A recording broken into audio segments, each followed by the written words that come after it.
This is 06 F150 with a 5.4 liter in it. I was just going to go over a little bit about how to remove the engine. I'm just going to do a really quick walkthrough on it, on how to do it.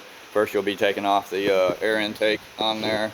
Then you'll need to take out the radiator. Whenever you take out the radiator, you're going to have to take the the cooling fan off and the fan shroud. Sometimes that cooling fan can be kind of a pain in the butt. If you've got the right tools, then it comes off really easy. If you don't, you can use like a small pipe wrench or something else, and hold that pulley on there to get it off. Basically, after you get the cooling system out, you'll start undoing the wires on it. A lot of the wires, you have to undo the wiring harness down here. And then it's easiest if you just take the compressor off on the AC. You don't have to remove it from the vehicle, just take the 4 bolts out of it, the 4 mounting bolts, and let it lay right down where it is, and that'll get out of the way.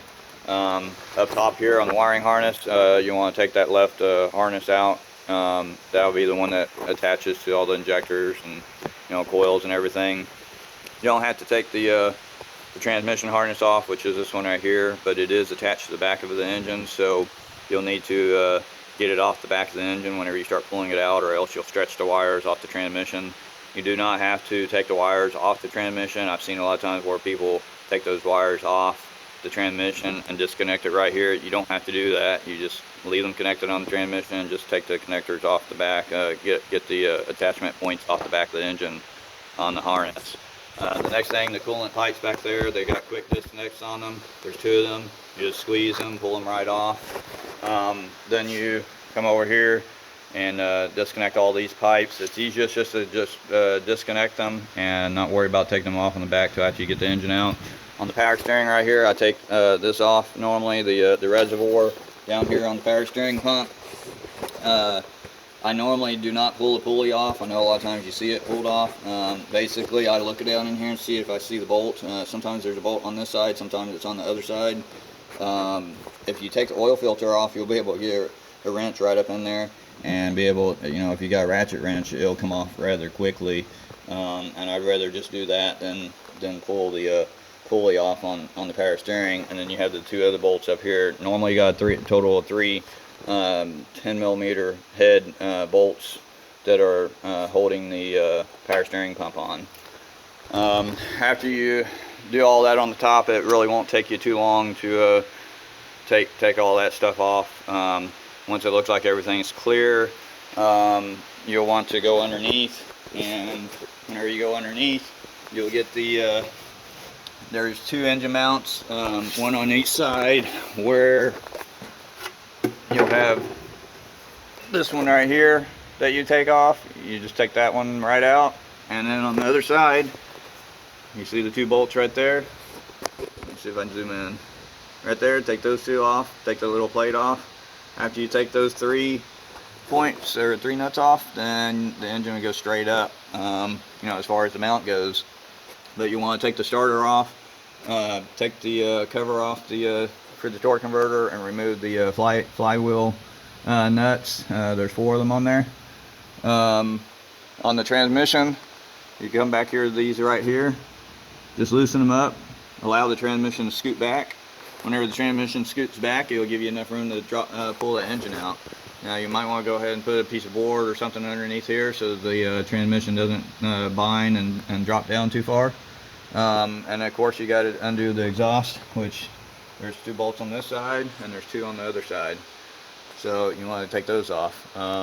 Now you'll have to reach the main bolts up in there. I know that they can be a pain normally.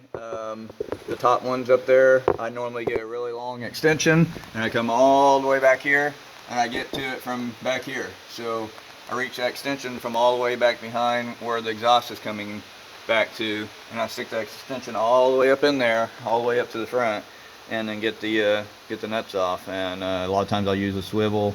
I don't use an impact to get those out. I usually do them by hand. But there's quite, there's a few up top there, 2 on the very top, which some of them also hold the wiring harness. So you want to make sure that you get those off. But Other than that, once you do that, you want to make sure that you got a hoist that's able to hold the weight. You'll have to get that hoist to where it has an extension long enough to get close to the center of the engine. If it's up towards the front, you're going to be lopsided and you're going to have more issues getting it out. So you want to make sure that the arm on the hoist is long enough and that the hoist is capable of lifting the weight.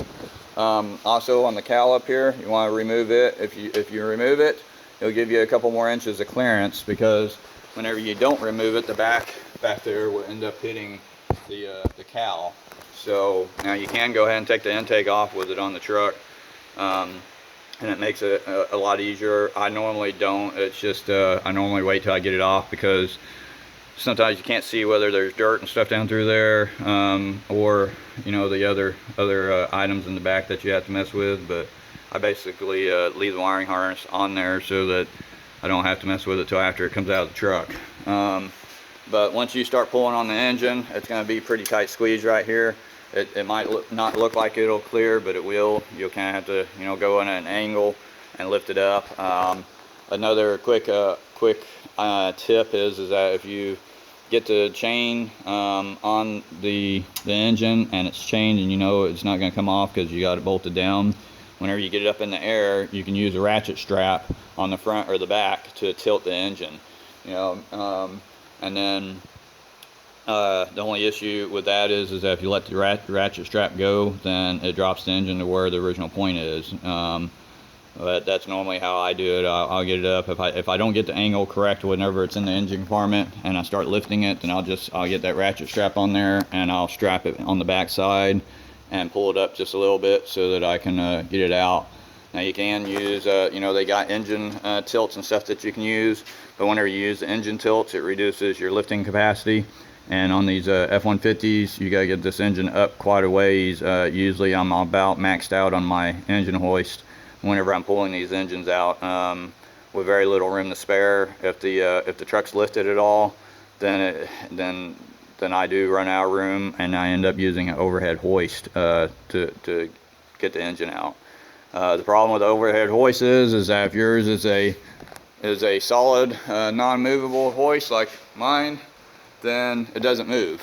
So you end up having to move the vehicle back and forth, you know, instead of the engine. You're lifting up on the engine, but you have to move the body of the truck back in order to get the engine out. So if you're lucky enough to have an overhead hoist that has rollers on it, then great, it'll make it a whole lot easier. Of course, you'll have to take the hood off if you do that. I normally do not take the hood off whenever I'm taking these engines out.